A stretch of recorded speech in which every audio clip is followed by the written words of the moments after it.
Voy a hablar ahora con una profesional, es la doctora Florencia Pavletich. Es jefa del Servicio de Genética Médica del Hospital Universitario de Córdoba, nada más y nada menos. Porque en la Argentina se aprobó la primera medicación para la acondroplasia, que es lo que causa, la causa más común de enanismo. Así que la voy a saludar a ver si es correcto lo que estoy diciendo. Doctora, ¿cómo le va? Buenas tardes. ¿Cómo está? Hola, ¿qué tal, Roberto? Buenas tardes, un gusto hablar con ustedes. Gracias, muy amable en atendernos. Gracias a usted. Vamos a ubicarnos en contexto. Coménteme sobre la acondroplasia. Bueno, a ver, la acondroplasia es una patología genética, una condición genética, Sí. que es la causa más frecuente de estatura baja desproporcionada. O sea, es una forma de displasia ósea, decimos nosotros, que es una alteración en la formación del hueso, en el crecimiento del hueso. Esto provoca que las personas con acondroplasia tienen un tipo de enanismo, como se refieren por ahí en algunas publicaciones.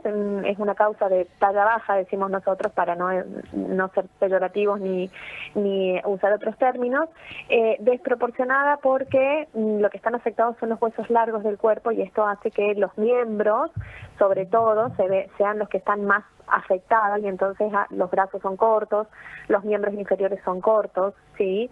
Y entonces, bueno, esta cuestión es desproporcionada con la parte superior, que es vendría a ser el tórax y abdomen, digamos, ¿no? Claro. ¿Las bueno, causas son genéticas?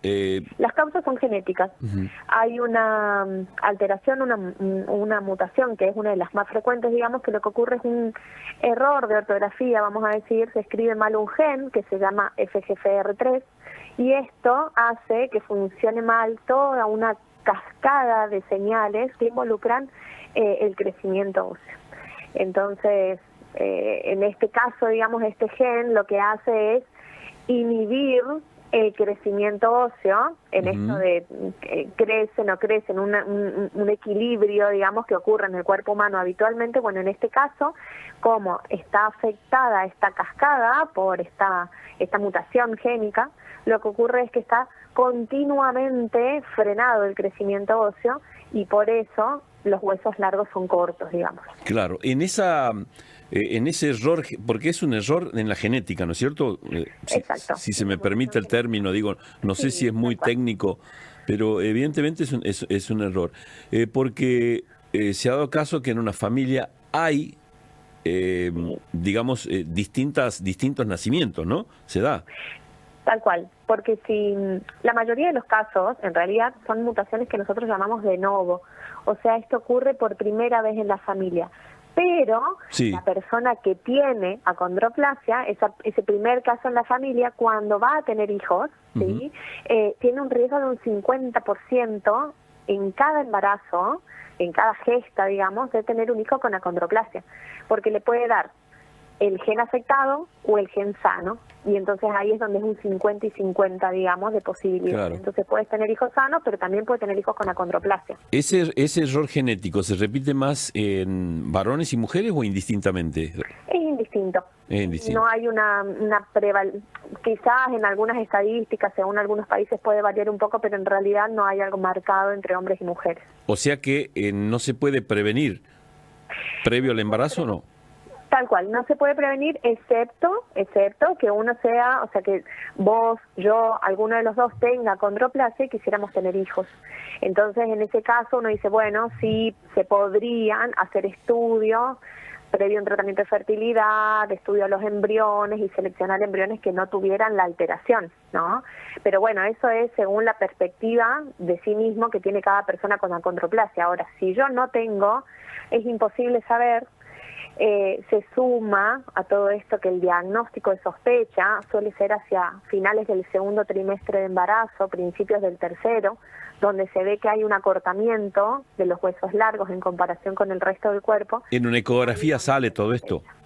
En las en los sistemas donde hay un buen seguimiento de los embarazos, ¿no? Que a veces puede fallar, digamos. Bueno, claro. Que son avesados, digamos. Y una buena lectura de imagen también, me imagino, ¿no? Exacto, tal cual. Gente que tenga experiencia puede hacer el diagnóstico, pero como te digo, imposible saberlo desde el principio del embarazo. Esto se ve ecográficamente hacia finales del embarazo. Sí, se ha dado este error genético de la acondroplasia, se ha dado en situaciones normales, digamos, gente que es normal y de repente tiene hijos con esta normalidad o este error genético. Tal cual, en la mayoría de las veces sucede esto, Y son padres asintomáticos, decimos nosotros, o sea, sí, que asintomáticos, claro. Y tienen hijos con acondroplasia. Que claro. Suele ser el único en la familia en general, la mayoría de las veces. ¿Cómo puede pasar de que alguien que tiene acondroplasia tenga hijos normales? ¿Cómo puede pasar? Tal cual, exactamente. Sí. Nosotros tenemos pacientes que tienen hijos con acondroplasia y que tienen hijos sin acondroplasia, sí. O que todos sus hijos tienen acondroplasia igual que ellos.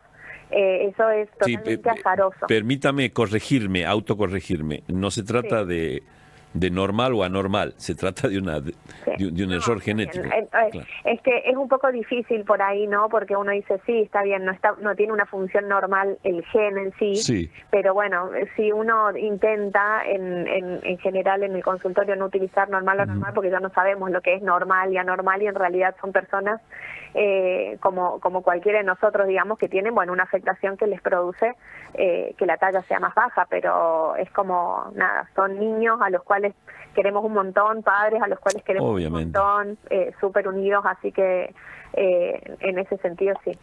Sí, en este caso, hay algunas curvas que muestran qué porcentaje se puede dar en nacimientos nacidos vivos en la Argentina. ¿Hay alguna cifra? Mira, en el último censo de RENAC dicen estadísticamente, a ver, tengamos en cuenta que RENAC es un registro, sí, que toma en cuenta nacimientos de algunos hospitales que tienen neonatología, de la parte pública y la parte privada, de casi todas las provincias, o sea que no tenemos el total de los nacimientos en Argentina. Pero bueno, se habla de más o menos un 0,21 cada 10.000 nacimientos aproximadamente en el último censo de RENAC. Claro. 0,21 por 10.000 recién nacidos vivos, ¿no? Doctora, ¿y eso cambia porque hay situaciones y hay cuestiones genéticas que son más proclives en determinados países o regiones? ¿Eso no pasa en este caso? Esto no pasa en este caso, pero sí hay una cosa que hay que tener en cuenta y que por ahí a veces lo charlamos con los padres. La edad paterna para tener hijos hace que, o sea, se vio que hay una tendencia, digamos, a que las displasias óseas aparezcan cuando los padres son mayores, ¿no? Padres de hombres, ¿no? Sí. Mayores de 40, 45 años. Es más frecuente la aparición de displasias óseas en general por alteraciones en el ADN del espermatozoide, digamos. Entonces, bueno, eso... Las probabilidades aumentan ahí, en todo caso. Las probabilidades, sí, uno tiene, cuando hace asesoramiento en parejas donde los hombres son más grandes, digamos, hay que decirles que existe un riesgo. No está cuantificado, pero que el riesgo es mayor porque se dio. Si yo tomo una población de pacientes con displasias óseas en general, probablemente muchos de esos pacientes tengan padres, digamos, que superan los 40, 45 años. Ahora, doctora, y en el caso ese que se dé, por ejemplo, a alguien que tiene un seguimiento de su salud, esté informado y todo lo demás, porque es todo un proceso lo que usted me está contando, en ese caso, si se prepara para la fecundación, ¿tiene éxito o no? ¿O no hay forma? Sí, o sea, éxito tiene, ¿no? Por ahí no comprendo bien la pregunta. No, digo si es efectivo lo previo, prepararse para fecundar y evitar precisamente el riesgo, bajar el riesgo. Y pasa que si uno no tiene acondroplasia es como que es al azar, ¿no? Es una posibilidad y un riesgo aumentado, pero no específicamente uno puede saber un porcentaje y decir a vos te va a tocar porque estás en este rango. Entonces es un poco azaroso si yo no tengo acondroplasia porque desconozco esa información. Aquí me llega una pregunta, dice, ¿en qué tiempo lo detectan? Ecográficamente sería lo ideal y para hacer el seguimiento del embarazo, ¿no? Y esto se puede sospechar a finales del segundo trimestre, principios del tercero. O sea, prácticamente un poco de tiempo antes de que el bebé nazca. Está bien, está bien. Esto se da en el caso, bueno, siempre uno conoce y se lo ha ligado también. ¿Tiene algo que ver con lo que le pasó, por ejemplo, a Messi? ¿Tiene algo que ver o es distinto, es otra cosa? No, Messi tiene un trastorno hormonal, digamos un déficit de hormona de crecimiento, pero no estaría relacionado aquí. En algunos países como Japón, por ejemplo, Sí. Se puede utilizar hormona de crecimiento para el tratamiento de la acondroplasia, o se ha usado. En Argentina no es una opción, digamos, porque no hay un déficit de hormona de crecimiento. Acá la alteración es otra. Y yo le puedo poner hormona de crecimiento a una persona que tiene acondroplasia, pero lo cierto es que por los estudios y por lo que nosotros sabemos va a crecer hasta un cierto punto, pero las asimetrías se van a mantener y no es francamente efectivo como en otras patologías, por ejemplo, la que tiene Messi, pero Claro. no es exactamente lo mismo. Y esta primera medicación que se aprueba en la Argentina, Sí. ¿cómo aporta, qué aporta a la cuestión? Bien, viste que yo te contaba que esto se debe a una alteración genética donde el crecimiento está enlentecido por demás, ¿sí? Ujú, sí. Bueno, naturalmente todas las vías en el cuerpo humano, todo lo que es crecimiento, por ejemplo, tienen una vía que acelera, otra que frena, una que acelera, otra que frena, para mantener el equilibrio, por decirlo así. En este caso, la alteración está muy frenada y la vía natural no alcanza para frenar ese freno, vamos a decirlo de una forma. Entonces lo que se hizo, se creó una molécula muy parecida a la molécula natural, que lo que hace es dura unos minutos más en el cuerpo y hace que el freno un poco más de tiempo, y entonces eso hace que la persona recupere la velocidad de crecimiento, llegando entre comillas de vuelta, ¿no? Normalizar o llegar a la curva, a la velocidad de crecimiento de la población promedio, vamos a decir. Qué bárbaro, eso es un trabajo genético enorme, realmente, una ingeniería genética. Y hay mucha investigación porque son fármacos, hay para algunas patologías genéticas que ya son fármacos inclusive que se usan para otras patologías. Y bueno, y como se ve la vía, se analiza y se ve que se pueden utilizar para condiciones genéticas también, entonces van a ir surgiendo estos tratamientos con el correr del tiempo. Bien, y ese medicamento, ¿en qué mejora? ¿En el estándar de vida, a futuro? ¿Puede modificar algo? ¿En qué mejora? Mira, todo depende de cuándo se inicie la medicación, ¿no? ¿Por qué? Porque al principio esto estaba aprobado para después de los 5 años, después esa edad bajó a los 2 y ahora actualmente está aprobado desde el inicio, o sea, desde el nacimiento de la persona, se vio que hay seguridad en el uso de la medicación. Entonces, como los niños y las personas con acondroplasia tienen distintas complicaciones a lo largo de la vida, entonces la idea es que uno pudiera iniciar este tratamiento lo antes posible para prevenir esas complicaciones, porque más allá de la talla, hay cosas que van de la mano con la alteración del crecimiento óseo. Por ejemplo, la estrechez de algo que se llama foramen magno, que es un agujero que está entre el cráneo y la columna. Eso es muy estrecho en las personas, en los niños con acondroplasia, y eso puede requerir empezar a producir sintomatología neurológica, ¿sí? Importante, que si no se opera adecuadamente, se hace el diagnóstico y se opera a tiempo, puede llegar a generar secuelas. Entonces, si uno aportara la medicación con suficiente tiempo de antelación, podría evitar, ¿sí?, que este crecimiento sea anormal y entonces, por ende, evitar una complicación. ¿Y esa medicación es de por vida, doctora, o llega un momento que por una cuestión genética uno deja de crecer y ya no sirve? Por una cuestión biológica, en realidad. Biológica. Nosotros crecemos hasta que los cartílagos de crecimiento se cierran, y eso ocurre a diferentes edades entre los hombres y las mujeres. Y bueno, por supuesto que lo ideal sería empezar cuanto antes, ¿no? Como te decía, porque si hablamos de talla, cuanto antes empiece, mejor va a ser el final de la talla que yo tenga. Las personas con acondroplasia llegan a un máximo de 1,20, 1,25 las mujeres y 1,30, 1,35 los hombres adultos. Entonces, este crecimiento se frena en la pubertad. Cuando se cierran los cartílagos de crecimiento es cuando la medicación ya no hace efecto. Bien. Ya no tengo que crecer, digamos. Entonces lo Claro. ideal es empezar lo antes posible para lograr una mejor talla final, más allá de no solo la talla, no estamos hablando de la longitud de los miembros, lo que implica que las personas puedan higienizarse solas, tengan independencia, digamos, en la vida diaria, de lo más simple que a vos se te puede ocurrir, digamos, como ir al baño, sacarte la ropa para bañarte, lavarte la cabeza, ese tipo de cosas estamos hablando.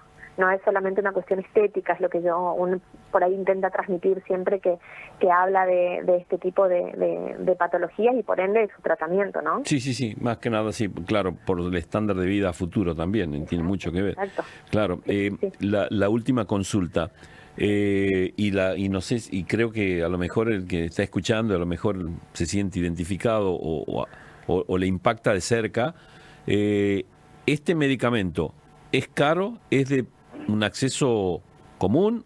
¿Lo aceptan las obras sociales? ¿Cómo es el tema? Bien, mira, los medicamentos en general, todo lo que son terapias para patologías genéticas en general empiezan son costosas y van a empezar siendo costosas porque vos tenés que pensar que el tratamiento es para pocas personas en el mundo, ¿sí? En general. No es como tratar una faringitis o hipertensión arterial que la tienen la mayoría de los niños y la mayoría de los adultos. Entonces, el costo hay que repartirlo entre esa población, digamos, ¿no? Estimativa. La tasa de uso. Sí, que van claro. a ser. Sí, la tasa de uso, claro. Entonces, por eso este tipo de drogas son caras. Pero bueno, uno tiene que comparar, ¿no? El hecho de decir, bueno, son caras y por ahí, bueno, es para poca población, pero cuando es tu hijo o sos vos, es el 100%, digamos, es todo Claro que para sí. vos, entonces hay que a veces pensar en esa parte. En la Argentina es una droga que hasta hace un tiempo atrás y por unos meses más va a entrar por vía de excepción, le decimos nosotros, o lo que se llamaba antes de uso compasivo, que hay que hacer los trámites para importarla, ¿no? Por más que ahora esté aprobada por ANMAT, todavía tenemos que seguir haciendo este registro en la RAEM para que pueda ingresar un tiempo más. Y bueno, y al ser un medicamento sí de alto costo, entonces bueno, muchas veces eso implica cierto tire y afloja con las obras sociales. Sin duda, claro que sí. Sí. Bueno, doctora, le agradezco la gentileza de habernos atendido, muy amable, ¿no? Es algo... No, por favor. Está bueno que Argentina se sume también, porque más allá de la baja tasa de incidencia que tiene, de todas maneras hay mucha gente que seguramente está esperando por minutos esto. Totalmente. Aparte, bueno, saber que está aprobado en muchísimos países del primer mundo, o sea que es un medicamento que ha demostrado ser seguro. En Argentina hay muchos pacientes en tratamiento. En el hospital, de hecho, tenemos 4 pacientes en este momento y otros tantos esperando la autorización por la obra social. Y realmente hemos tenido muy buenos resultados en el sentido de no solo la talla, sino cuando uno mira las tablas y las tablas que uno hace de calidad de vida, ¿no?